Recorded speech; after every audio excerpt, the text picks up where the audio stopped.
In the 16th and 17th century, witches were held responsible for many occurrences unexplainable by the common knowledge of the time.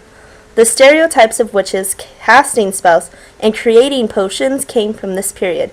A lot of the ingredients in these potions tended to be pretty gruesome, such as body parts stolen from the graves.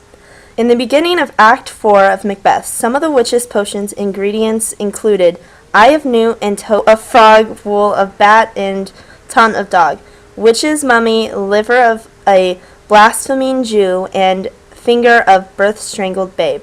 Although the portrayal of witches in Shakespeare's works were based off of real beliefs, this and several other works of Shakespeare's that include witches and supernatural elements helped to create the image that we have of witches today.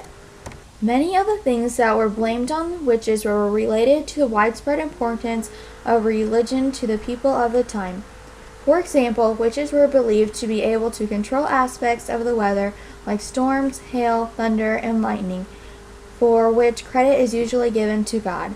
In Macbeth, the opening scene contains a reference to this association with bad weather, as the first witch says, "When shall we three meet again, in thunder, lightning, or in rain?" The belief that witches can predict the future also relates to religion.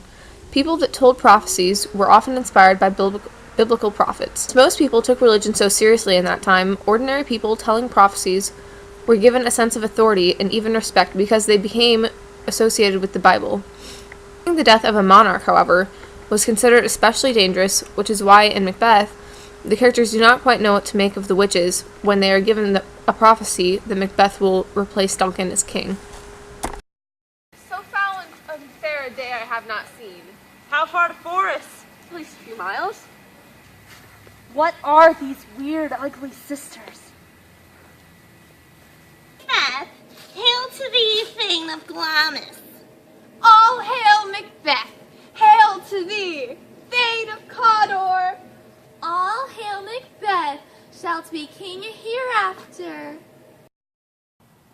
What's going on? Why do they hail you?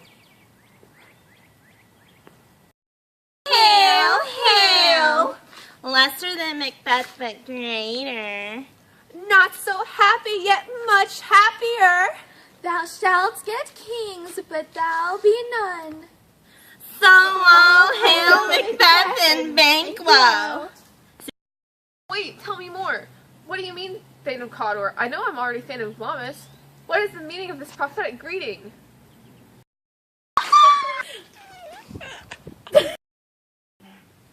Are we going crazy? Your children shall be kings! And you shall be king! And Thane of Cawdor, too! Huzzah! In Elizabethan times, madness or mental illness was often considered a mixture of divine, diabolical, magical, and transcendental origins. In addition to this, it was also seen as a moral issue, such as a punishment for sin or a test of faith and character. In Macbeth, both Macbeth and Lady Macbeth start to go a bit crazy due to moral reasons. As he questions his own morals and doubts the course of his actions, Macbeth sees a bloody dagger pointing toward the room of the king which he is about to murder. This hallucination arises out of anxiety, guilt, and doubt. As for Lady Macbeth, she hallucinates that she cannot wash blood from her hands because she begins to feel guilt for having the innocent wife and children of Macduff murdered in the power-hungry, violent rampage of herself and her husband. In both cases, Shakespeare utilizes the element of the supernatural in the form of hallucinations due to the moral questioning. Many examples of drama and poetry from the Elizabethan era are filled with demonology and ghost lore of the time.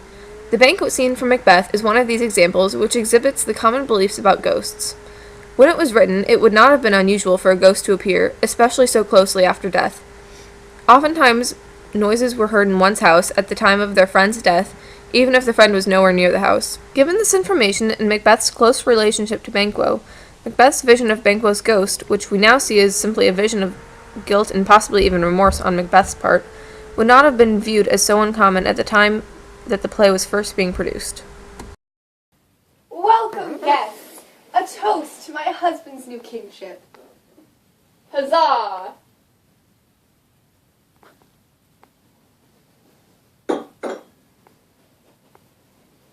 Where is Banquo? He got delayed with his travels.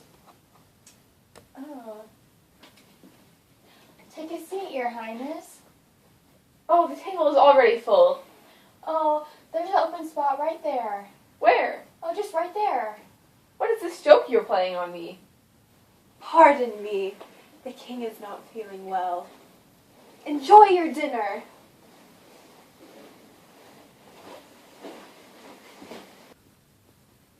What is the matter with you? You are acting insane. Look, it's the ghost of Banquo.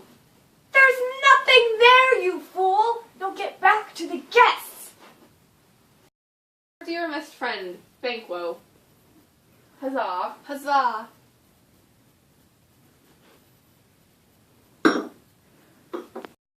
Ha! He's back.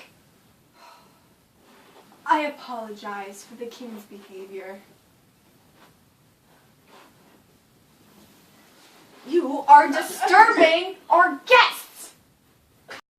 I'm seeing things. What things, my lord? Your Majesty's sickness is worsening. I believe it would be best if you all left. To his help. What is wrong with you? You are ruining everything. You killed Banquo for nothing.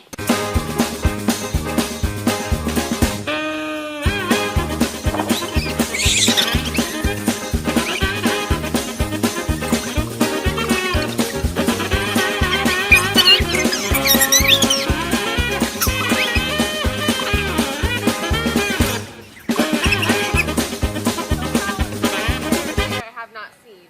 How far to forest? At least a few miles. What are these weird sisters? Ugly. Wait, tell me more. What do you mean, Thane of Blommet?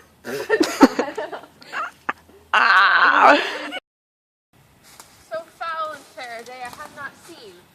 How far to forest?